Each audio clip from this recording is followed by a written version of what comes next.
Come. So this is 2nd Esdras chapter 8, verse 5.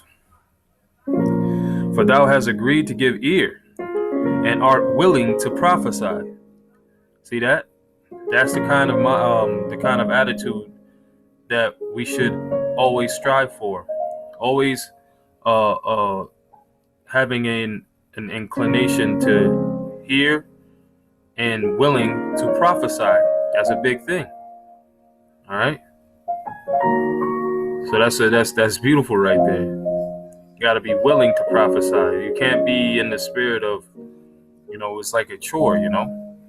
This is something got to be that's got to be inside of you. All right. It says, for thou hast no longer space than only to live.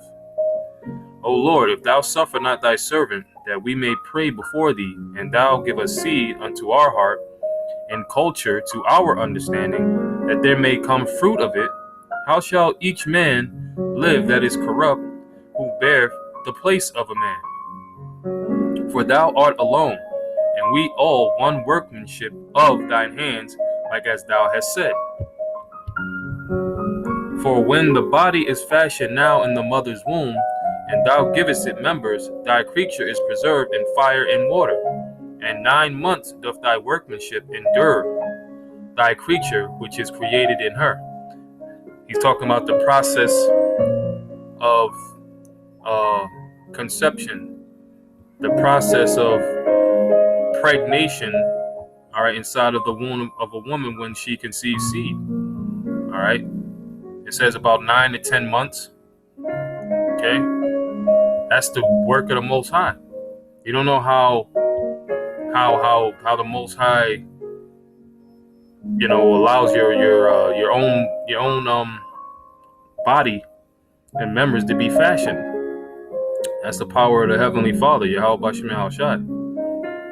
All right, because you start off as a little sperm, man, a sperm cell, and you grow into, the Most High power, man.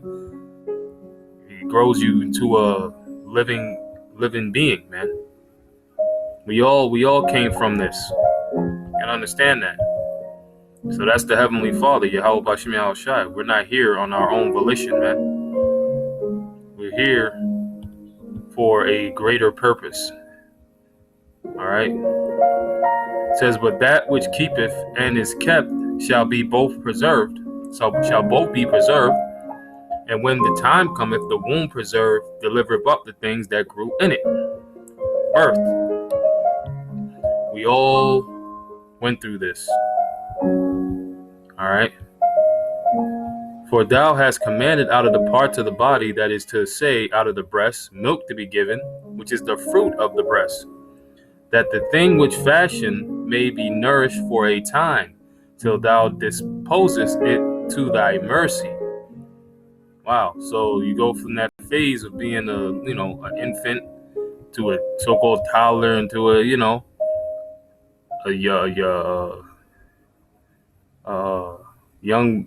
man or a young woman, and you continue to grow from there, right? So that the thing which is fashioned may be nourished for a time, till thou dispose of it to thy mercy, right? Thou broughtest it up with thy righteousness, and nurturedest it in thy law, and reformest it with thy judgment. And thou shalt mortify it as thy creature, and quicken it as thy work. See, show you we got no control over anything. There's no such thing as free will, man. The Most High mortifies us as his creatures and quicken it as his work. Quicken us as his work. If therefore thou shalt destroy him which with so great labor was fashioned, it is an easy thing to be ordained by thy commandment. Exactly. That the thing which was made might be preserved. And that's where we want to be. We don't want to be ordained to be destroyed, man. We don't want to be born in vain. All right. Now, therefore, Lord, I will speak, touching man in general. Thou knowest best, but touching thy people, for whose sake I am sorry. For thine inheritance, for whose cause I mourn, and for Israel, for whom I am heavy, and for Jacob, for whose sake I am troubled.